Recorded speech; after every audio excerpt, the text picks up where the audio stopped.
been a while since I've been back on camera, and it's been even longer since the last She-Hulk video, I believe. Yeah, I've been a little late on that because I found a new baby with the Interview with the Vampire, the AMC show. I'm not surprised you haven't heard of it because it's shit. The only thing AMC has had going for it for the past few years is Breaking Bad, The Walking Dead, and Better Call Saul. And from what I've read, this show ain't making numbers, and for good reason. It's terrible. But I'm not here to talk about Interview with the Vampire. You've seen my reactions, and if you haven't, I don't know where to point. I don't know where anything is on YouTube. Just go to my channel, go to my reactions playlist. It should be there. But anyway, yeah, back to She-Hulk. Yeah, I'm not doing episode 6. It's just such a nothing episode. But if you do want to see what I said about episode 6, I did a video breakdown, single player Carl, on his channel. Go check that out. Maybe subscribe. He needs it. Get our boy that cheddar. I mean, if it's even possible, because like a lot of people are in the yellow on YouTube nowadays. I don't know what the hell's going on. Yeah, so She-Hulk. I'm just going to do episodes 7 and 8. Not 9, because I've already done a breakdown of that episode on my channel. You can go check that out as well. But anyway, let's get started with this. Your first case is the parole of Emile Blonsky, also known as Abomination. That's not Abomination. That's not our baby.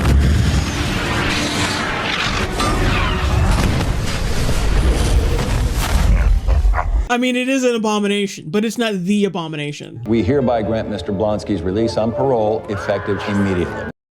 I am Josh. Jen. My plan was to strike up a very normal conversation with a beautiful woman. Oh my god, this dude's fucking lame. Oh, the dancing. Ew. Why didn't she? This is the thing. Why didn't she suspect? Well, yeah, She-Hulk, Jennifer's got a really huge ego. A man showering her with praise and affection. Yeah, she's not going to notice anything wrong with that. Some of these are death threats. The best thing to do is ignore it. Just let her live her life. Oh yeah, and episode 6 had some death threats from intelligentsia or whatever. It's just not worth talking about. Trust me, it isn't. Oh yeah, I forgot. It's a lovey-dovey montage.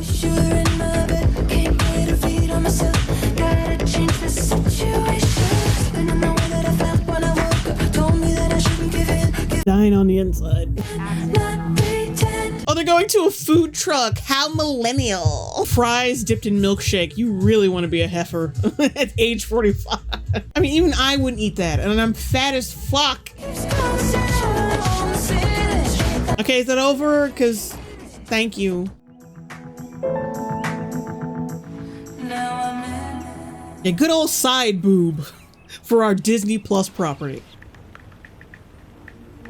That was fun. I can't stop smiling. Honestly, the best thing to do after, getting your back blown out would be to just take a minute and don't text that.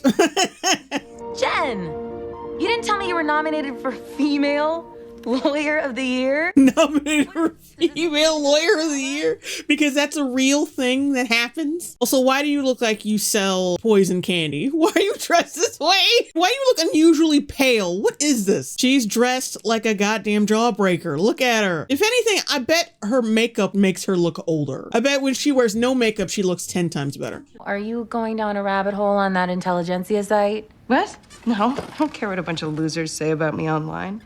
Can't even say it to my face because they know they get Hulk smashed. Yeah, that's very big of you, being a superhero and threatening to basically maim or murder people over comments online. That makes you look like the much bigger person. Oh, why was this show made again? Money! No, I'm waiting for a text from Josh. Why can't he just text me back? Why is that so hard? There's literally no reason in this day and age to not respond to a text. A fucking family emergency or a job, like the thing that you don't do even when you show up because you're such an incompetent bitch.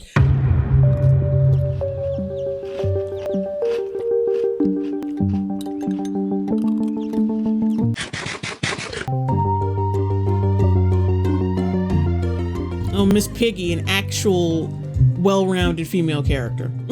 That's fucking pathetic. It's so pathetic. Yeah, that Miss Piggy is a more well-rounded character than fucking Jennifer Walters. That's sad. Hey, don't you love your superhero story when the superhero's biggest worry is whether or not a guy she piped called her back?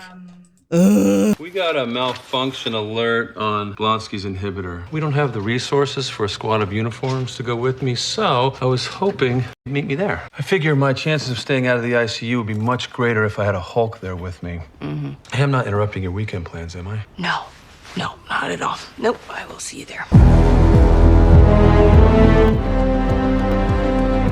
Superhero music during waiting for a text from your pipe. What the fuck you playing? See, I would be fine with them claiming that this is like it's a simple like rom-com show, but it just so happens to have She-Hulk in it. If it wasn't for the tired ass Marvel tropes that are shoehorned into it, like the majestic superhero music. Why ain't nothing fucking happening? The fuck? Why the fuck is it in here? Don't try to play me. It's definitely malfunctioning. Hey, do you think maybe you might have jostled it or... Come to think of it, I did get a jolt from an electric fence earlier, but it was worth it because my favorite chicken. My favorite chicken. You know how you can tell that an actor just doesn't give a fuck by the way he recites a line? My favorite chicken.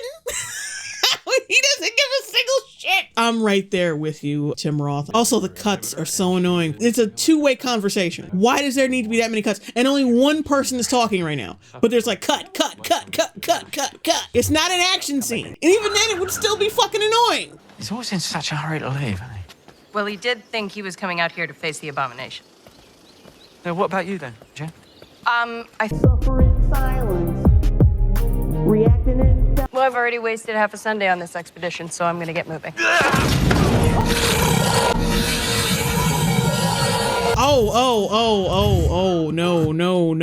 No. That green screen. Oh God. And then like the screen like the background behind him slowly blurs. I'm like, that's such bad green screen. What is that? Wait. Oh, that was so... When She-Hulk tosses him, like, he changes angles, like, mid-toss. Like, somebody, like, EFAP's already pointed it out. I pointed it out with Carl in our videos. It's just seeing it again. It's just, like, so perplexing. Like, because you can tell they filmed this in parts. Part of it, like, them on a set, I guess, and then the other part, like, in front of a green screen. And then that's why it looks so awkward, because it's in two fucking parts. And both parts have different positions, maybe different frame rates. It looks like shit. What the hell is going on? It's just two men working through their resentments in a safe environment, Jen. Mambo, it was a weird lab experiment, don't ask. And I am Aguila. He's working through some identity issues here, Jen. I am not the one with the issues. All right. You're not the one with the issues. It seems like every dude has to like have a little hissy fit like a little girl in these shows. Like, not the one with the issues. It's so funny when a guy acts like a chick. To Mambo, Aguila represents every person who's tried to, stab him in the, for being an affront to nature. Of which there are many. So many. Yeah. So much unnecessary backstory to tell to... Oh, backstory? Like, I would love some actual fucking backstory from somebody. That was actually a breath of fresh air. I think it's fantastic news that the tow truck won't get here until later today. You can spend some time here. Over there is the Wood Lodge, where I offer private spiritual consultation and life coaching. It's exclusive to our Platinum Circle members. How do you afford all this shit? Who's paying for it? It can't be just 5 delusional hoes you met online. It can't be. This is a whole compound. How did you afford it? Oh, and you have no reception anywhere either. Yeah, this is not how I want to spend my day. Maybe it's how you need to spend your day. Yeah, it sounds like something a villain would say. Maybe that's how you need to spend your day. That sounds like some villain shit. Oh, hell yes. Jen, you remember El Aguila and Mamble? This is Porcupine. He's a porcupine. And Saracen thinks he's a vampire. Last session, we really explored Alejandro's struggle with his identity. Just because I am Spanish and I have a flair for the style, people constantly assume that I am a matador. It's dehumanizing. Spanish is a language, not a nationality, so. You've never heard of Spain? This is not funny. Manbull and El Aguila have been spending a lot of time together. I'm feeling like maybe it's not healthy. Unhealthy. I knew what I called that too. Is everyone in this room gay? besides the Abomination. They all seem very gay. And I don't mean that to be insulting. I mean that because I actually have ears and eyes. And it seems like the writers are just so fucking immature that any man that's not like a major hero in this is automatically like overly comedic to the point of coming off gay. It's very strange. Sorry I'm late. I lost track of time in the yurt. No way. Jen, please. Really needed it though. I was hurting for a yurt. That guy's here? You probably don't even remember who he is. Of course not. Your show's not very good at making memorable characters. Why would we remember who he is? And on top of that, you abandon plot lines for so fucking long that we don't remember them. Acknowledging that you're doing a bad job does not make it less of a bad job. Also, why is this green screened? Like, I've said this millions of times, as many times as I've seen this shit. Why is this green screened? It's a couch! It's a fucking couch!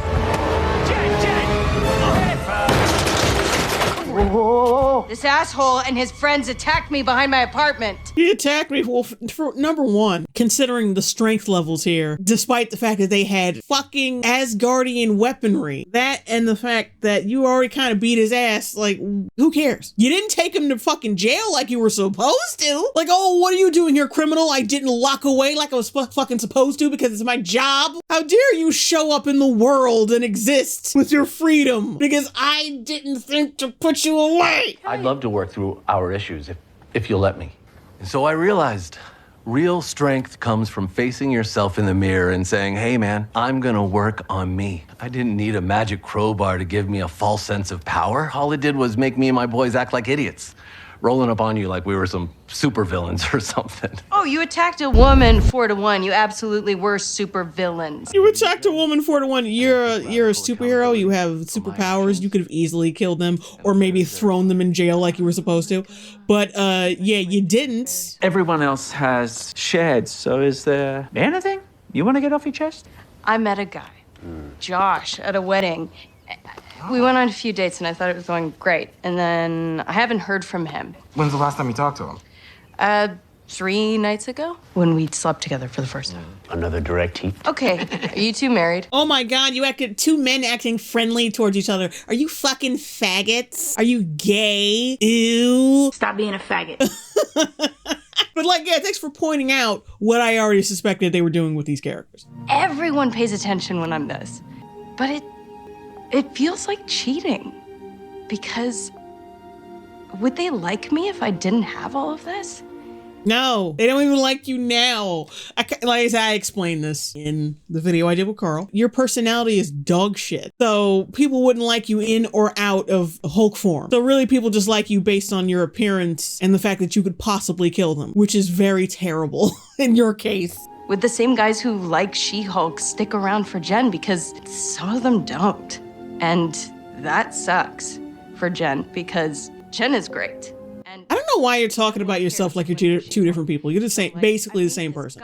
So like I meet this guy who actually likes Jen and that just felt good to know that, you know? And then he ghosts me and it sucks. Yeah, I don't care. He liked Jen and the fact that he doesn't talk to me, that sucks. And like, shut up! You were not written well. You don't get to have a scene for yourself when there's no, why my wrist feels weird. Like you have no introspection. You have no self-reflection. Like why? So why do you have a moment?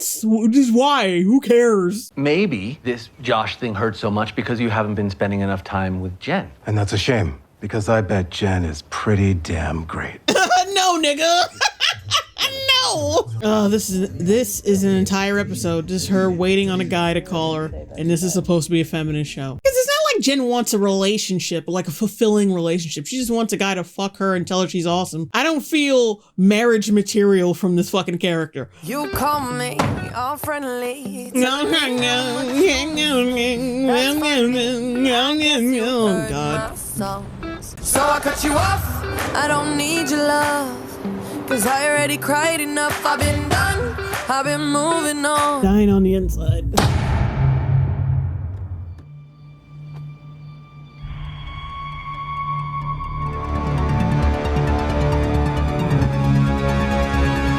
The blood and the thing, and it's good to get. I love how even like after collecting the blood. He's still a smiling ass idiot.